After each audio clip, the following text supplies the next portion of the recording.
So, welcome again into this lecture too, and we were talking about this foundation of mathematics. And in the last lecture, we left with a theorem from classical geometry, Euclidean geometry. Because classical geometry, this word is same as Euclidean geometry, and and we wanted to prove a theorem which said sum of interior angles of a triangle makes 180 degree. And we saw that the proof of this theorem is different from experimental verification, because experimental verification means you have to take a device that measure angles, and then we have to draw out all the possible triangles that could exist with all possible angles and length of the side, and then you do all those permutations and combinations and lay out all the triangles on your flat whatever is there, and we try to start measuring all those triangles one by one and see if it makes 180 degree. But that is a very tedious task because you have so many different triangles.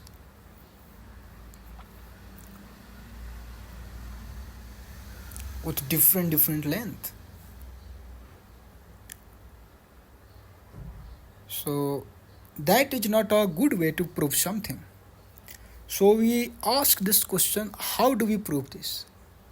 How can we prove this statement? Now we should not forget one fact, that why we are interested in this proving this statement. And as I said earlier, and I am going to say it now again so that you do not lose the connection. So the idea was to see if we can take a statement from any branch of mathematics, and for this case we considered Euclidean geometry, and which was this theorem, sum of interior angles of a triangle is 180 degree, and we wanted to see if to prove this statement we need some presupposition, and if we need it, then is it avoidable? Can we avoid those presupposition to prove this theorem? If cannot, then we said, okay, then what are those sets of axioms that we need to prove this fact? And that we wanted to see, because that would be the base to make Euclidean geometry, right? And so that is what our task was. So in this lecture we will do the same thing. We are going to prove this theorem, and we will do it by using axioms and definitions, and we see what are the necessary definitions, axioms, postulates is necessary to prove this fact, right? And then we will collect those definitions and all, and we see that okay, so these are the axioms here, these are the definitions here that is unavoidable, and if they are unavoidable and they don't need any proof, then we say okay, then these are the foundations for classical geometry or Euclidean geometry. And we would do, so this is backtracking. We are backtracking, right? We are not starting with definitions, axioms. We simply started with we already know what is a triangle is, right? What is angle? We already know this. But for the sake of showing, I want to do backtracking, and see where we can reach. So let's do this carefully. So here is our theorem. The theorem 1, which says sum of interior angles of a triangle, this is a symbol of triangle, is 180 degree. Now Now a triangle need vertices, which is point, right? I made a mistake. I think I should okay, so this is a mistake. We will draw next one. So we have, to make a triangle, we have 3 points. Now let's label it. We can call it anything we want. Let's say let's call it X, let's call it Y, let's call it P, anything, it doesn't matter. Now to make a triangle, the first thing we need is point. Here we need a point. It means to even state a triangle, what a triangle is, we need the notion of point, right? Yes. Then we need line, 3 line, right? Now how do we prove this? That this angle, let's say here is alpha, here is beta, these are the Greek letters, so we don't have to worry about that. We can give any name, whatever we want. We can call it apple, mango, anything. So how do you prove it? The one way to prove this is to draw a parallel line to PEY. To draw a parallel line to PY. Now here PY is a line segment, and we have to draw a parallel line with respect to PY. Where do we draw it? Then, well, we can draw here. This and this is parallel, but that is useless, right? Or we can draw here. See this? Here. And that is again useless. That doesn't prove anything at all, because you can try it to prove sum of angle of triangle is 180 degree by using this line here, and it doesn't make any sense. Third option is maybe you can move it here.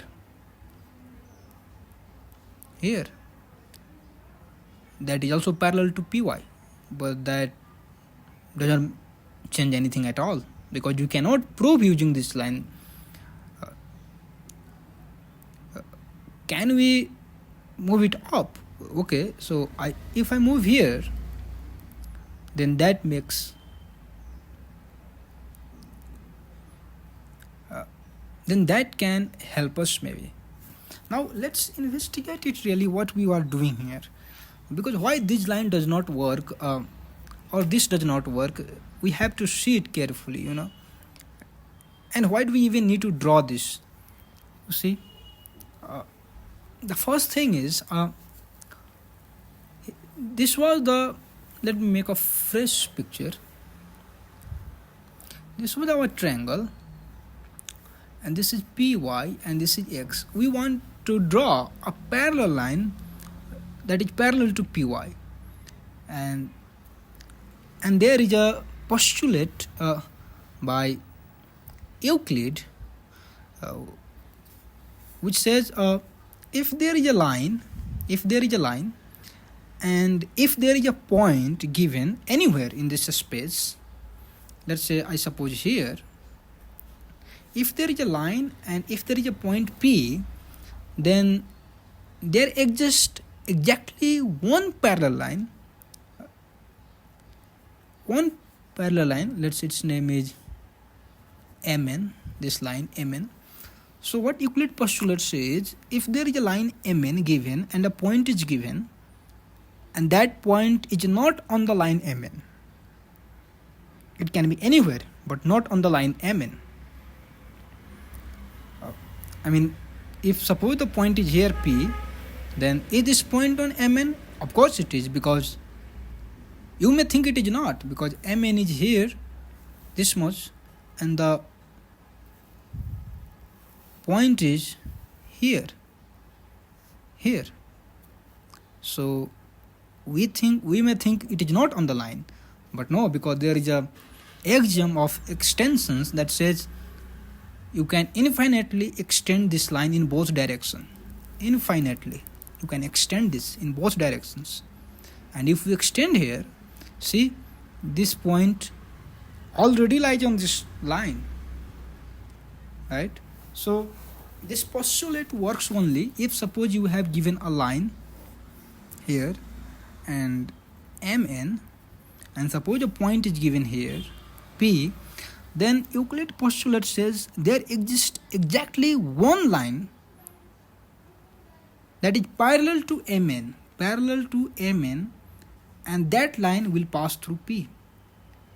It means there is only one line passing through this point P that will be parallel to Mn.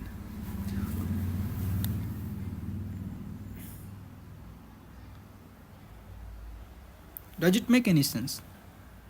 Now if he says there is exactly only one line that is passing through this point P that is parallel to Mn, this statement already contains another fact. Can you guess what the fact is? Let's see what this statement says. If you have given a line Mn and a point P, then there is exactly only one line that will pass through this point P, and that will be parallel to Mn. This statement already shows a presupposed fact, and the fact is that through a point infinite number of lines can pass. This is the one fact, one axioms that we have presupposed to even state this fact. This is called fact 1. And what is the fact 1? Given a line and a point, there exists exactly one line that will pass through this point, so that this and this line will be parallel. To even state this postulate, this is fact 1. This fact 1 is, if we backtrack it,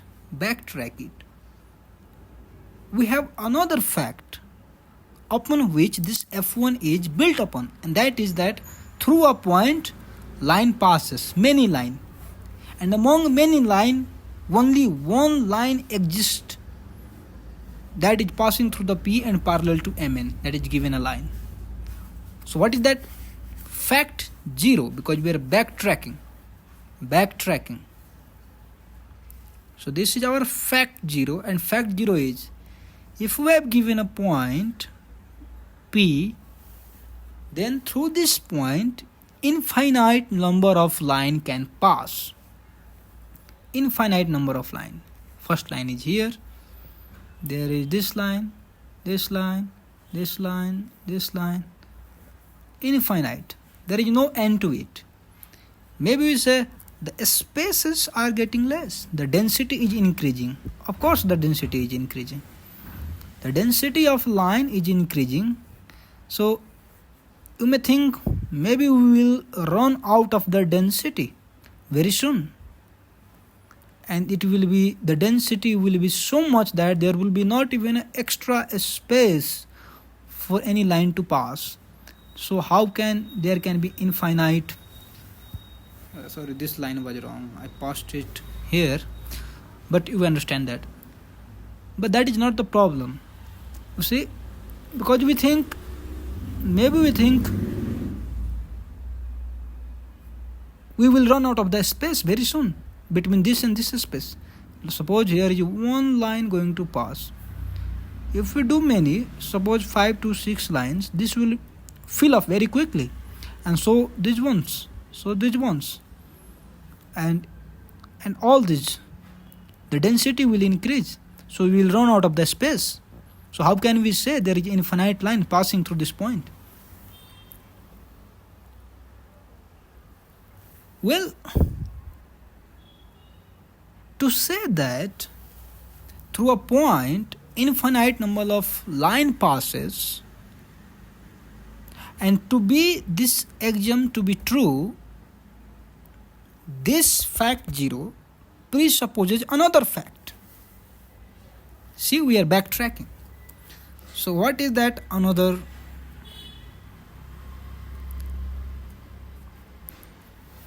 Another axiom upon which this fact is based, and that fact is here.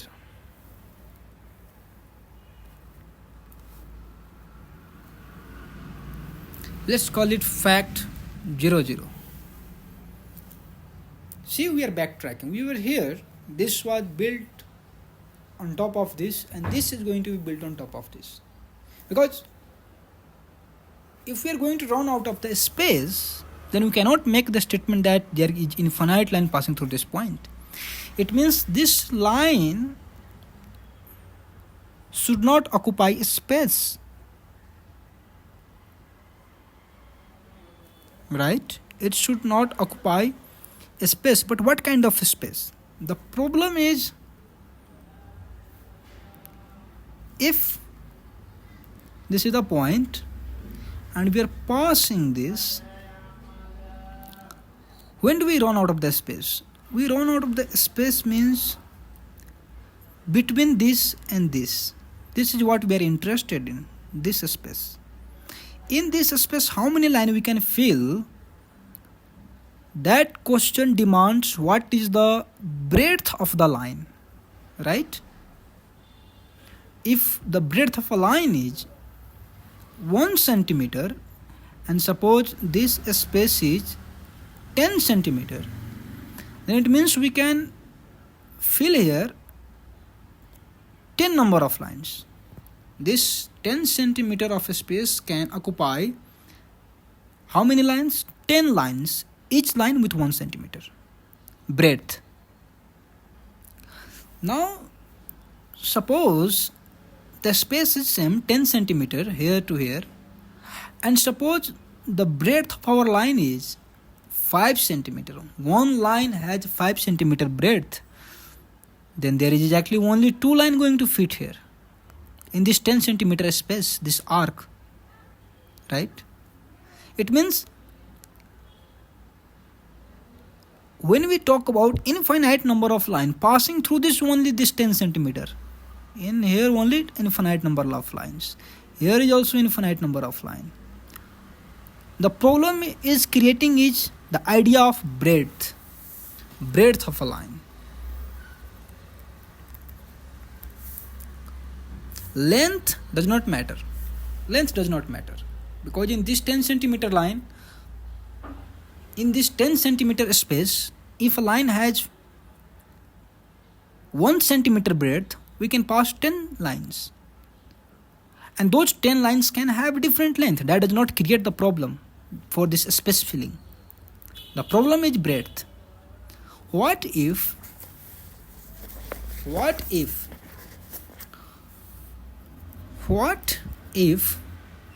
since the problem is creating the breadth is creating the problem, what if breadth of a line is 0? If we make this assumption, what happens to this statement that through a point P given infinite number of line can pass, right? It can, because the problem was only if the line has some breadth, then this is going to fill the gap quickly and it will be completely filled by lines. But if the breadth is 0, what happens? And that's what we are going to talk about. This pre-assumptions, this axiom. So this will be our fact 00. We are backtracking.